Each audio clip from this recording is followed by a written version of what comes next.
ছাত্ৰীসকল আজি আলোচনা কৰিম ক্লাছ 7 অনুশীলনী 4 বিৰ 4 2 নম্বৰ প্ৰশ্নৰ পৰা 2 নম্বৰ প্ৰশ্নত কৈছে একে আগত নিচিনা 1 নম্বৰৰ তলৰ চিত্ৰবোৰত পি আৰু কিউ ৰেখা দুডালক আৰ ছেদক কে ছেদ কৰিছে পি আৰু কিউ সমান্তৰাল হয় নে নহয় পৰীক্ষা কৰা চিত্ৰটো চাবা এইটো চিত্ৰৰ পৰা আমি ওলাব লাগে যে পি সমান্তৰাল কিউ হয় নে নহয় তো এনেকে দিয়া আছে চিত্ৰটো এইটো প্ৰথমে এইটো 1 কোণ বুলি লবা আৰু এইটো এংগল 2 এইটো কি হ'ব 3 4 এইটো হ'ব 5 এইটো হ'ব 6 এইটো 7 এইটো 8 হ'ব এনেকে কোন কেটা লবা তে দি কি দি আছে তেতিয়ালে কোন 1 2 দি আছে কোন 1 ইকুৱেল কিমান দি আছে 115 ডিগ্ৰী আৰু কোন 8 2 দি আছে কিমান সবা কোন 8 নহয় কোন কি দি আছে 6 2 দি আছে 6 2 কিমান দি আছে 65 ডিগ্ৰী এটা নাম্বাৰ দিবা 1 নম্বৰ সমীকৰণ এতে কেনেকে লিখিবা কোণ 1 এটো 1 নম্বৰ কোণ প্লাস 4 মানে এবিলাক কি ৰৈখিক কোণ এতে কেনেকে লিখিবা এংগল 1 প্লাস এংগল 4 ইকুৱেল কিমান 180 ডিগ্ৰী তে লিখি দিব পাৰবা ৰৈখিক জোড়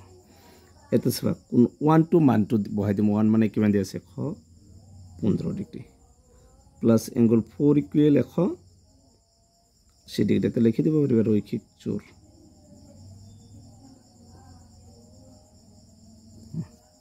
এতে সবা কোন 4 ৰাখিবা প্লাস 180 ডিগ্ৰী 115 ডিগ্ৰী প্লাস ইফালে লিখি হ'ব মাইনাস এংগল 4 ইকুৱেল 180 ৰ পৰা যদি 115 টু বাদ দিও কিমান হ'ব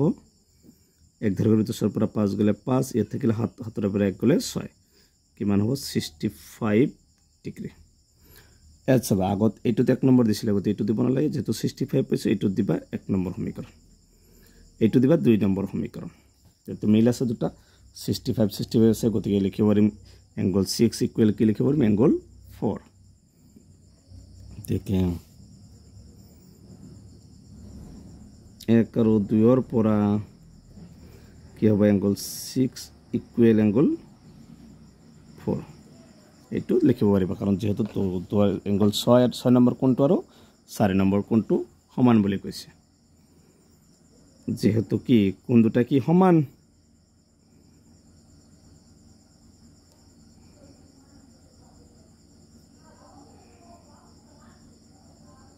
যেহেতু কোণ দুটা সমান আৰু কি কি আছে 6 আৰু 4 একান্তৰ কোণ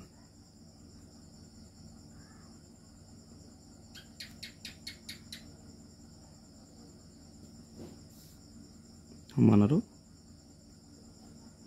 একান্তৰ কোণ যেহেতু কোণ কেটা সমান হৈছে গতিকে আমি লিখিব পাৰিম এতেকে পি সমান্তৰাল কিউ এইটো হৈছে 4 2 নম্বৰটোৰ আনসাৰ সমান হলে কি লিখিব দুটা সমান্তৰাল বুলি লিখিব পাৰিবা 3 নম্বৰটোত এইটো চিত্ৰ আছে সবা এটা 30 ডিগ্ৰী দি আছে এটা দেখি দিছে 145 ডিগ্ৰী এইটো কোণ কেটা বনাই লবা এইটো 1 নম্বৰ কোণ তো 2 নম্বৰ কোণ হ'ব এইটো কি 3 হ'ব এইটো 4 নম্বৰ কোণ তাৰ পিছত এইটো কিমান হ'ব 5 নম্বৰ কোণ এইটো 6 নম্বৰ এইটো 7 নম্বৰ এইটো 8 নম্বৰ কোণ তেতিয়া হলে কোণ কেটা কোণ দি আছে কোণ 2 2 দি আছে আৰু কোণ কি হল 5 2 দি আছে দি গিভেন কোণ 2 ইকুৱেল 30 ডিগ্ৰী 1 নম্বৰ সমীকৰণ দিবা আৰু কোণ কি দি আছে 5 5 টু কিমান দি আছে 145 ডিগ্ৰী সো এতেকে দুটা ৰৈখিক কোণ লম এনেকে এংগল 5 আৰু 6 কি ৰৈখিক কোণ আছে 5 plus angle 6 equal 80 degree রৈখিক জোড় angle 5 to কিমান দিছে 145 degree plus angle 6 equal 180 degree this angle 6 to ৰাখিবা ইফালে কি আছে 180 degree 6 লগত 145 to plus হৈছে ফাইনালি কি হ'ব মাইনাস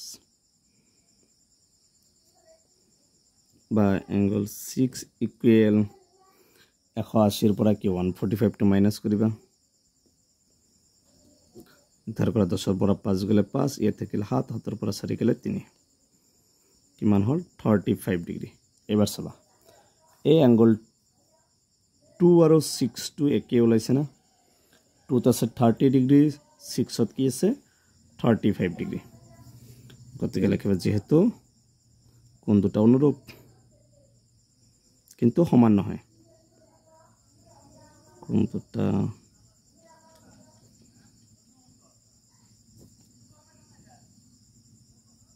অনুরূপ এতে কে কি হব p is not equal q p is not equal q যেহেতু কি 2 নম্বৰ এটো 2 নম্বৰ লাইন লিখি দিব পাৰিবা 1 আৰু 2 এৰ পৰা